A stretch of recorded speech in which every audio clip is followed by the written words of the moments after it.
Welcome to our In Focus discussion tonight on Transgender Visibility Day. To this day, transgender individuals still face horrifying acts of violence and relentless discrimination. We are looking ahead to Wednesday, an annual worldwide event to celebrate and acknowledge the existence and achievements of people who identify as transgender, non-binary, and gender non-conforming.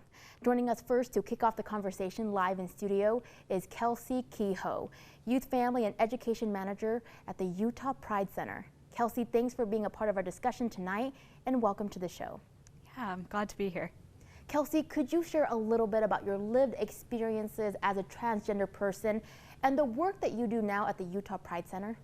Yeah, absolutely. So I grew up in southern Maine, and then I moved to San Diego to do my undergrad. And it was around the age of 20 that I started questioning my gender identity and kind of exploring what gender meant to me. And I came to kind of feel comfortable with the non-binary label. And when I graduated, I wanted to work with our community so that way I could help folks kind of figure out who they are. And so what really drives my work at the Pride Center in the Youth, Family, and Education Department is number one, to be who I needed when I was younger, but also work to make spaces more inclusive. I absolutely love that. What does it mean to be seen, and how does it feel when someone really sees you? Yeah, so oftentimes when folks interact with me, they assume that I use she, her pronouns, that I identify as a woman, but I don't. I'm a non-binary person. I use they, them pronouns. And so when folks either ask me my pronouns or they use they, them pronouns for me, it is so validating. And I feel, really seen for who I am and for my authentic self. And so, it just really honestly means the world to be seen for who I am. Really a sign of respect and visibility and acknowledgement. Now, a component of our live segment tonight is education and awareness. One aspect I'd like to discuss is gender identity, gender expression, and sexual orientation. What are the differences between these three concepts? Yeah, so gender identity has to do with, who you know yourself to be, or kind of how you feel on the inside. Whereas gender expression is what you kind of show to the world. So whether that be, how you style your hair or the clothes you wear or, any number of things that you present on the outside.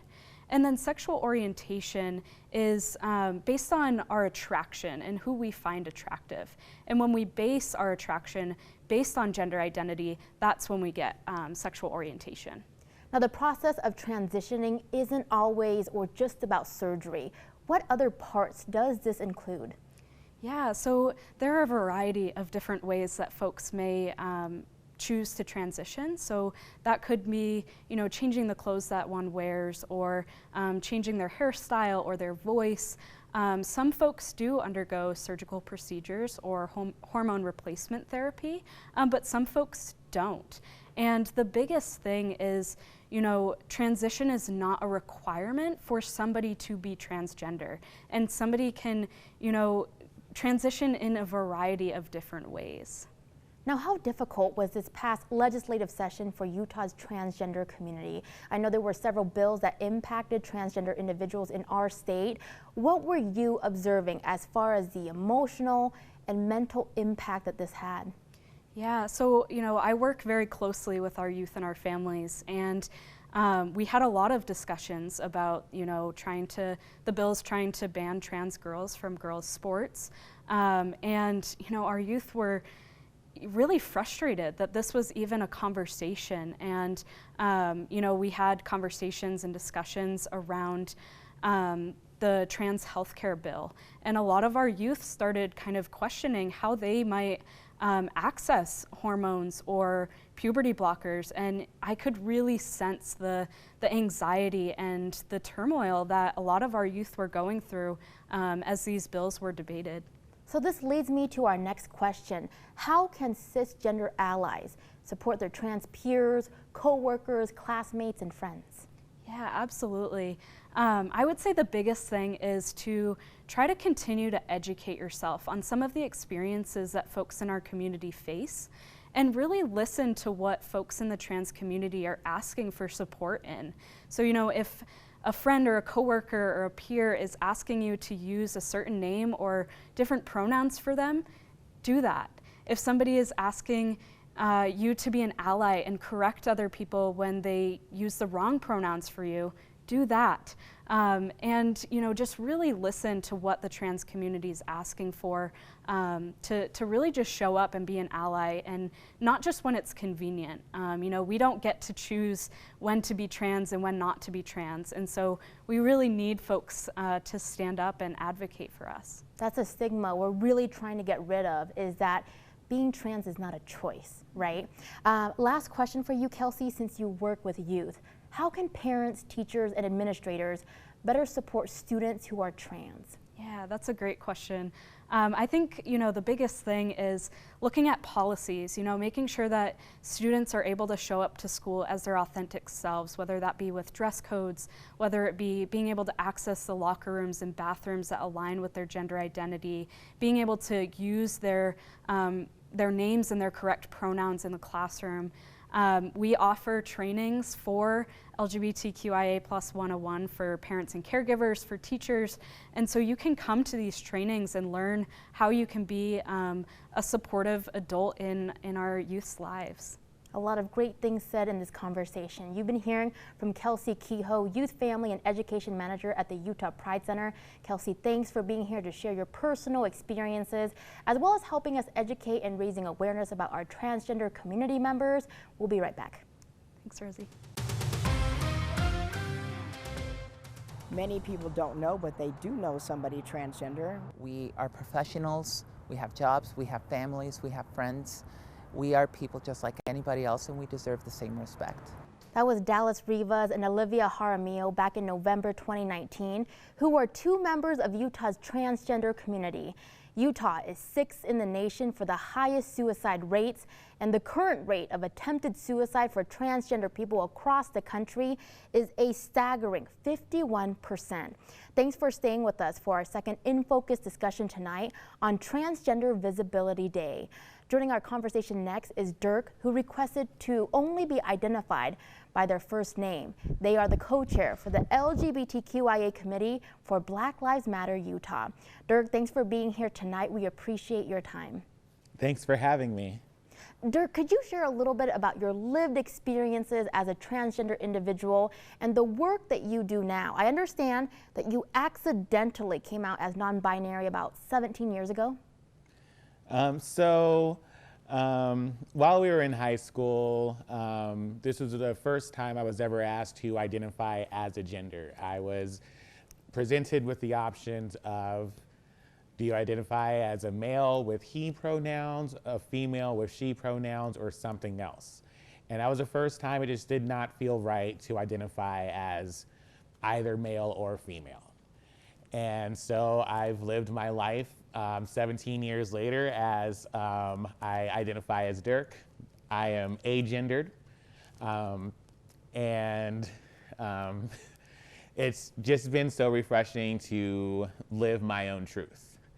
As mentioned, I am the one of the co-chairs for Black Lives Matter Utah, the LGBT committee, and we do a bunch of community outreach stuff, such as donating to homeless shelters and camps, helping queer people of color find access to mental health care, because that's really important to us.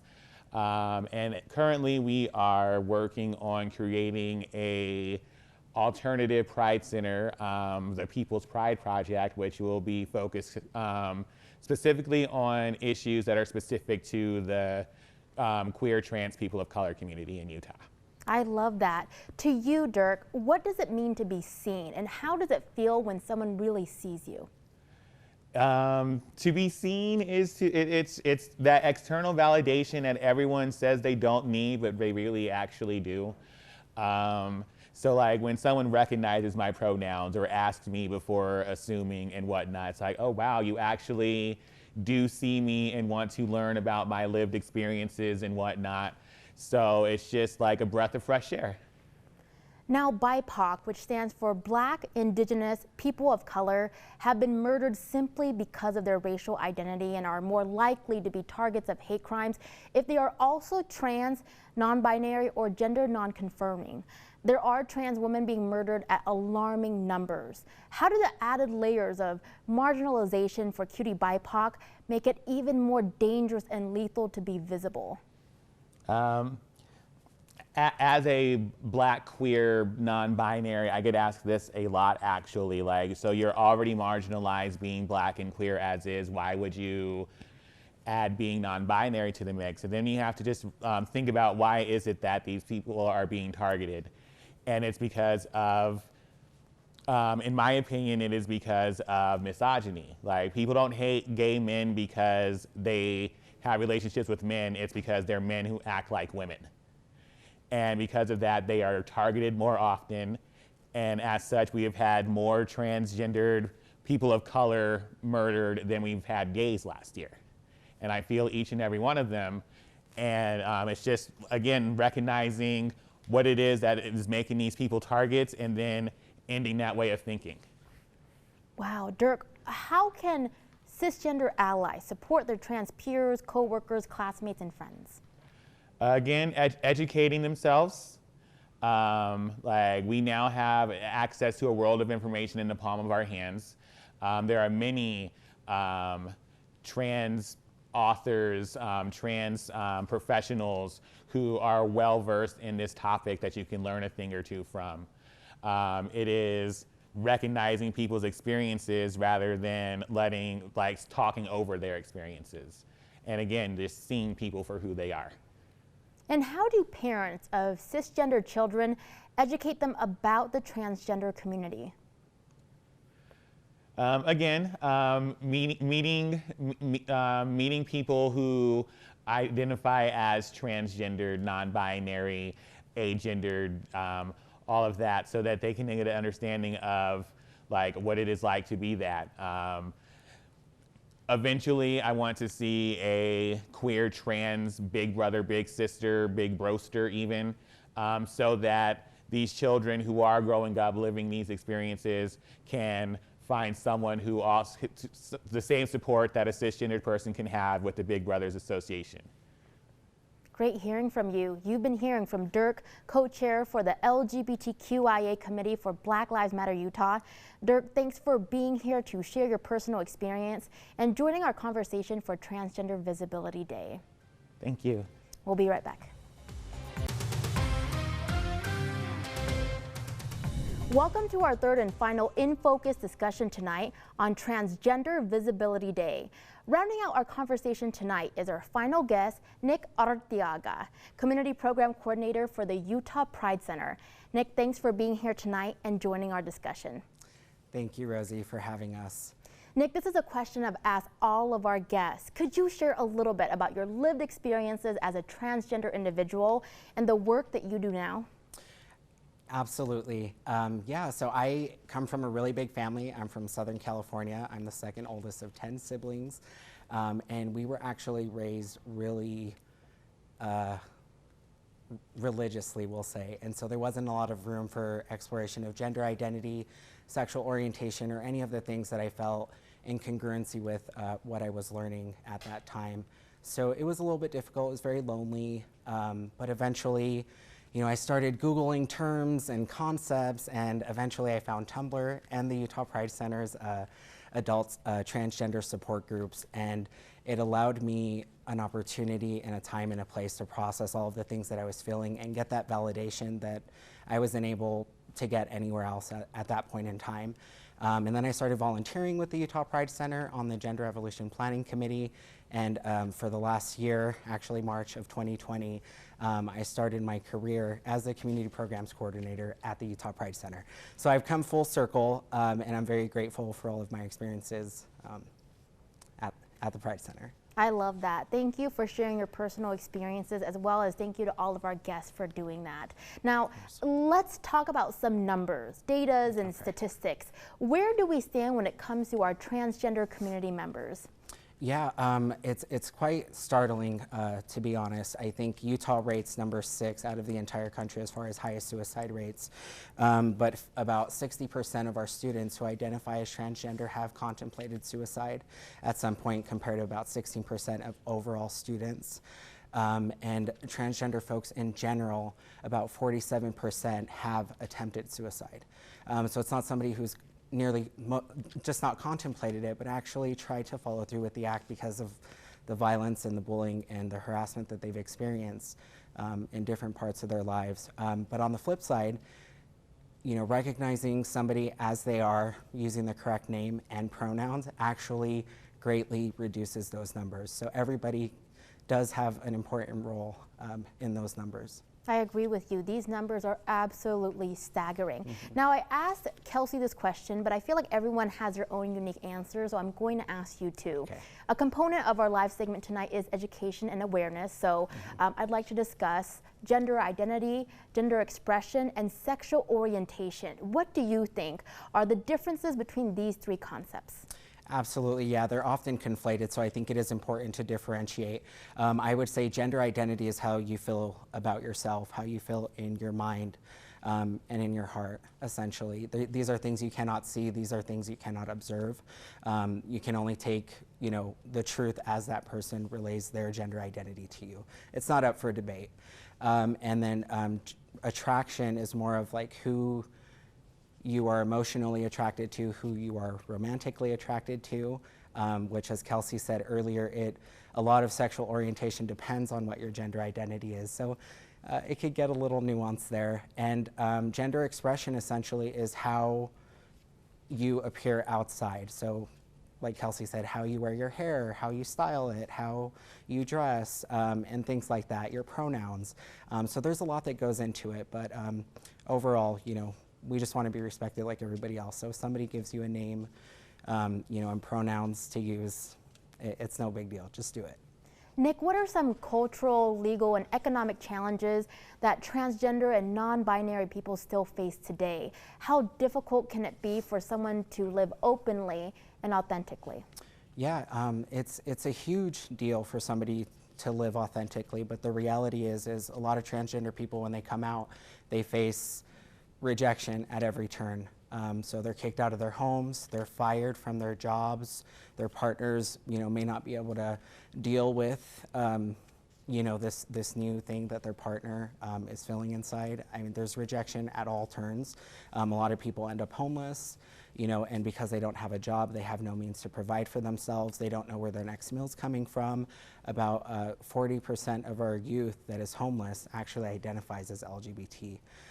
So those are pretty staggering, and I think about 26% of those are Latinx or Hispanic, and 44% of our youth that's homeless are actually Black youth. So there are so many disparities facing adults, youth, seniors, all of our transgender community alike. The rejection and the social isolation alone are bad enough, but even their basic needs aren't being met because of that rejection. Yeah, it just shows that we still have a lot more work to do. Yes. Nick, we have about a minute left. I want to get to these last two questions. Tell us about the flag ceremony that the Utah Pride Center will be hosting this Wednesday at 9 a.m. Yep, so that's tomorrow, and we will be at the Utah Pride Center, 1380 South Main Street in Salt Lake. And at 9 a.m. we will gather there. I will have some opening remarks regarding the importance of International Transgender Day of Visibility and what it means to be visible. And I have invited some esteemed members of our community to speak and share some of their stories on why they believe being visible is so important and how it saved their lives. And then we'll raise our transgender flag tall and proud for all to see. And real quick, 15 seconds left, I'd also like to know about the I Am Visible campaign. Yep. What can you tell us about it? I can tell you that my friend Jandy came up with the slogan. I'm not going to take credit for that, but it was a way to bring visibility to our community so people can know that, the myths aren't real. We're everyday people. We deserve your respect, and we're here. We're visible, and we got to find a way to exist together. And I want to mention that we will have more information about these events and campaigns on our website tonight, linked to this segment. All right, you've been hearing from Nick Artiaga, Community Program Coordinator for the Utah Pride Center. Nick, thanks for an informative discussion tonight. We enjoyed having you. Thank you.